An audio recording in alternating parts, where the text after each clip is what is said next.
আজকে আমরা পাইথনের chapter 2-তে start করতে চলেছি।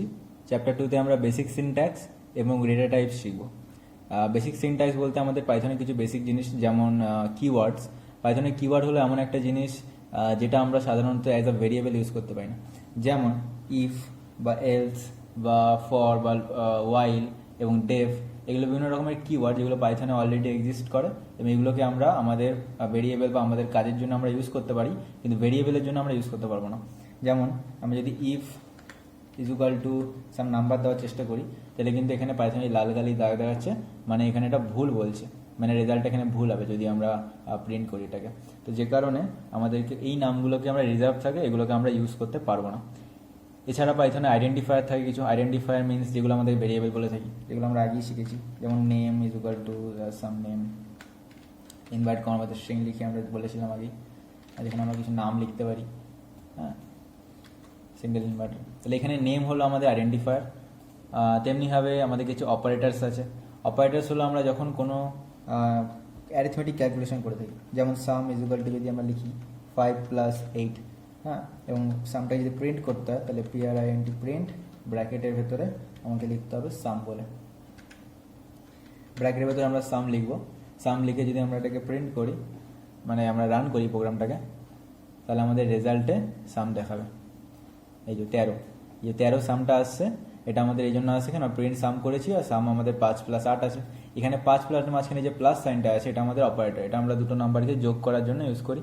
তেমনি আমাদেরকে মাইনাস, ইন্টু, ডিভাইড এবং সব রকমেরই আমরা অপারেটর ইউজ করতে পারি। এছাড়া আমাদের কাছে কিছু এক্সপ্রেশনস হয়ে থাকে। এক্সপ্রেশন কি না, যখন আমরা একটার জায়গায় অনেক কটা অপারেটর ইউজ করে থাকবো।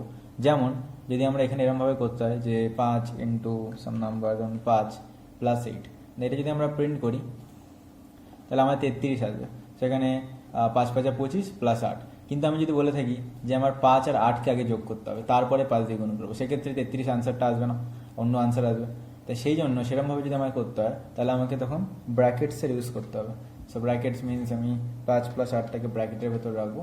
এরকমভাবে আমাদের যে আমরা সঠিক আনসারটা চাইছি, সঠিক আনসারটা 65 আমরা পাবো। তো যেরকমভাবে আমরা প্রায়োরিটাইজ করছি, যেই ক্যালকুলেশনটা আগে হবে সেটাকে আমরা ব্র্যাকেটের ভেতরে ইউজ করব। ওকে, এটা হয়ে গেলে আমাদের আরও কিছু ডেটা টাইপস আছে। এবার ডেটা টাইপস বলতে গেলে, ডেটা টাইপস আমাদের চ্যাপ্টারের সেকেন্ড পার্ট। এটা ডেটা টাইপসের ভেতরে আমাদের কিছু ডেটা থাকে। ডেটা মিনস এই যে আমরা সাম লিখেছিলাম, সাম তো আমাদের ভেরিয়েবল, তাহলে এই যে ইজুকাল টুটা আমাদের অপারেটর, এটা আমরা জানলাম। তাহলে আমাদের এই যে 5+ এগুলো লিখছি, এগুলো কি, এগুলো হচ্ছে আমাদের ভ্যালু। ওকে, ইজুকাল টুটা এখানে অপারেটর, প্লাসটা অপারেটর, ইন্টুটা অপারেটর, সাম হচ্ছে আমাদের ভেরিয়েবল, আর বাকি যেগুলো আছে নাম্বারগুলো, সেগুলো হচ্ছে আমাদের ভ্যালু বলতে পারো। আর ভ্যালুকে এখানে আমরা কম্পিউটার ভাষায় ডেটা বলবো। ডেটা এক ধরনের হয় না, ডেটা অনেক রকমের হয়। এখানে যে নাম্বারগুলো আমরা ইউজ করেছি, এগুলোকে আমরা বলবো ইন্টিজার ডেটা। মিনস যখন আমরা কোনো একটা নাম্বারকে যোগ করার চেষ্টা করছি, যেমন 5 + 5, এক্ষেত্রে 5 + 5 হলো আমাদের ইন্টিজার ডেটা। কিন্তু সব ডেটা ইন্টিজার হয় না। যেমন আমাদের যদি ধরে থাকি পয়েন্টের ডেটা হয়। পয়েন্টের ডেটা বলতে যে ডেটাগুলো আমরা বলে থাকবো যে যেগুলোতে পয়েন্ট ইউজ হবে 5.5, সেই ডেটাগুলোকে আমাদের ইন্টিজার ডেটা হবে না, সেটা আমাদের হয়ে যাবে floating point data. Floating point number বলতে পারি, floating point data, floating point number. এগুলো কিরকম ধরনের হয়, এগুলো পয়েন্টের পরে যে নাম্বার থাকে, সেই নাম্বারগুলো আমাদের, মানে পয়েন্টে যে নাম্বারগুলো থাকে মেনলি, সেগুলো আমাদের ফ্লোটিং পয়েন্ট। এবার থাকে আমাদের কাছে কিছু character type data. Character type data বলতে এগুলো এমন ধরনের ডেটা যেগুলোতে আমাদের কোনো একটা ওয়ার্ড ইউজ হয়। এবার এখানে শুধু ওয়ার্ড বলতে আমাদের বড় একটা ওয়ার্ড কথা বলছি না, আমরা জাস্ট একটা সিঙ্গেল ক্যারেক্টারের কথা ইউজ করছি।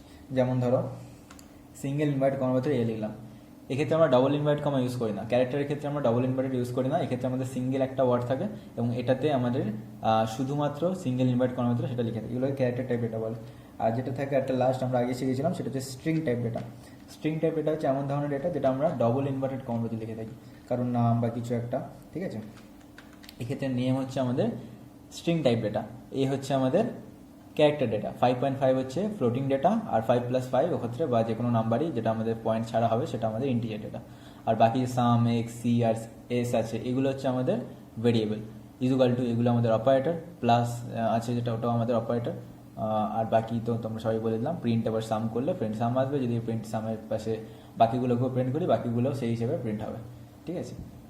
আচ্ছা, এবার চলে আসবো বুলিয়ান টাইপ ডেটা। এটা এক ধরনের ডেটা যেখানে শুধু দুটো ভ্যালু থাকে, একটা থাকে ট্রু, একটা থাকে ফলস। এটা খুব দরকারি ডেটা। এটা ছাড়া আমরা অনেক কিছু কম্পারিজন এগুলো আমরা করতে পারবো না। এগুলো বুলিয়ান টাইপ ডেটা বলে থাকি আমরা। বুলিয়ান টাইপ ডেটা হচ্ছে তোমার যেগুলোতে ট্রু থাকে আর ফলসে ভ্যালু থাকে। যেমন যদি আমরা এখানে ট্রু লিখে দিই, সরি বানানটা ভুল লিখে দিলাম, ট্রু লিখে দিই, ট্রুটা আমাদের বুলিয়ান টাইপ ডেটা। আমরা যদি ট্রুটাকে প্রিন্ট করি সো বুলিয়ান প্রিন্ট হবে। যদি আমাদের প্রিন্ট করতে হয়, ট্রুটাকে আমি প্রিন্ট করে দিচ্ছি এখানে, প্রিন্ট বুলিয়ান। যদি এটাকে আমরা রান করি তাহলে আমাদের কাছে 10 আর তলায় ট্রু রেজাল্ট আসে। এখানে দেখতে অতটা অসুবিধা হচ্ছে, আমি এক কাজ করছি, আমি এখানে একটা প্রিন্ট,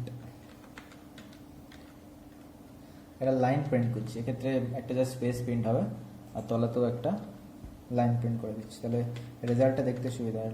অনেক করে লেখার ভিতরে একটু অসুবিধা হতে পারে।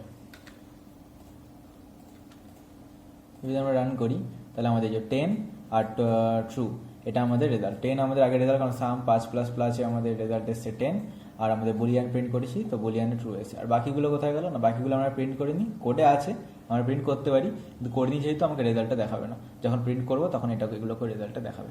ওকে, আচ্ছা এবার চলে আসবো স্ট্রিং। আচ্ছা স্ট্রিং ডেটা তো বললামই আমি, স্ট্রিং ডেটা তোমার ডবল ইনভার্ট করার মধ্যে লিখে থাকি। এখানে আমরা সাধারণত একটা ওয়ার্ড বা অনেক বেশি ওয়ার্ড স্পেস দিয়ে আমরা লিখতে পারি, কোনো অসুবিধা নেই। স্ট্রিংয়ের ভেতর লিখছি, ঠিক আছে। এরকম বড় বড় এবং অনেক লম্বা লম্বা আমাদের স্ট্রিং লেখা যেতে পারে, ঠিক আছে। তো এগুলো ছিল আমাদের সিনট্যাক্স অ্যান্ড ডেটা টাইপ। আজকের মতো এতটাই।